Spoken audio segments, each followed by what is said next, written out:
ಯಾವುದೋ ನೆಪ ಇಟ್ಕೊಂಡು ಯಾರ್ದೋ ಸಂದೇಶಕ್ಕೋಸ್ಕರ ಸಿದ್ದರಾಮಯ್ಯನವರ 45-50 ವರ್ಷದ ರಾಜಕೀಯ ಎಲ್ಲೋ ಒಂದು ಕಡೆ ಈ ವಿಪರ್ಯಾಸಕ್ಕೆ ಬರ್ತದೆ ಅಂತ ನಾನು ಖಂಡಿತ ನೆನೆಸಿರಲಿಲ್ಲ.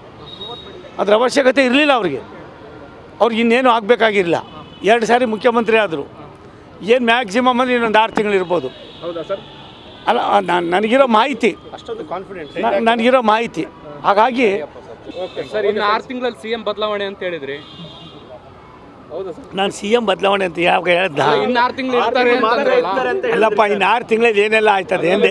ಮಾಹಿತಿ ಇದೆ ಅಂತ ಬೇರೆ. ಹೌದು, ನನಗೆ ಏನೆಲ್ಲ ಆಯ್ತದೆ ಅಂತಂದೆ.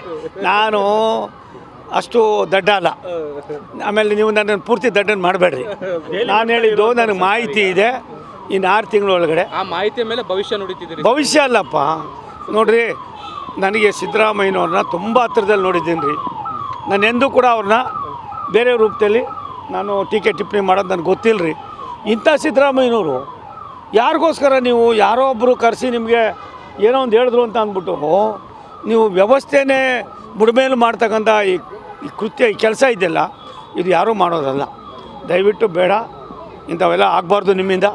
ಕುರ್ಚಿ ಉಳಿಸ್ಕೊಳ್ಳೋ ತಂತ್ರ ಅಂತಲೂ ಕುರ್ಚಿ ಉಳಿಸ್ಕೊಳ್ಳೋ ತಂತ್ರ ಅನ್ನೋದಕ್ಕಿಂತ ಹೆಚ್ಚಾಗಿ ಅವ್ರಿಗೆ ಆ ಥರದ್ದು ಇರಲಿಲ್ಲ ಮೊದಲಿಗೆ.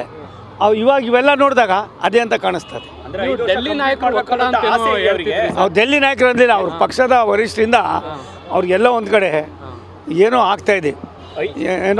ಬಟ್ ಒಂದು ಸತ್ಯ, ಯಾರೇನೇ ಹೇಳಿ, ಸಿದ್ದರಾಮಯ್ಯನವರು ಮತ್ತೊಬ್ಬ ಹಳೆ ಸಿದ್ದರಾಮಯ್ಯ ಆಗಿ 1 ಗಂಟೆ ಇರಲಿ ಪರವಾಗಿಲ್ಲ, ಇದನ್ನೇನಿದು ತಿರಸ್ಕಾರ ಮಾಡಿ ಹೊಸದಾಗಿ ಮಾಡಿದ್ರೆ ನಿಜವಾಗ್ಲೂ ಕೂಡ ಅವ್ರ ಇತಿಹಾಸದಲ್ಲಿ ಉಳ್ಕೋತಾರೆ. ಕಂಪ್ಲೀಟ್ ಮಾಡಬೇಕು ಅನ್ನೋ ಆಸೆಯಲ್ಲಿದ್ದಾರೆ ಸಿದ್ದರಾಮಯ್ಯನವರಾಗತ್ತೆ. ಅಪ್ಪ, ನಾನು ಹೇಳ್ತೀನಲ್ಲೋ, ಅದರ ಅವಶ್ಯಕತೆ ಅವ್ರಿಗಿಲ್ಲ. ನೀವೇನಾದ್ರು ಹೇಳ್ಬೋದು ಅಷ್ಟೇ. ಅವ್ರು ಇರೋಕ್ಕಾಗೋದೇ ಇಲ್ಲ ರೀ.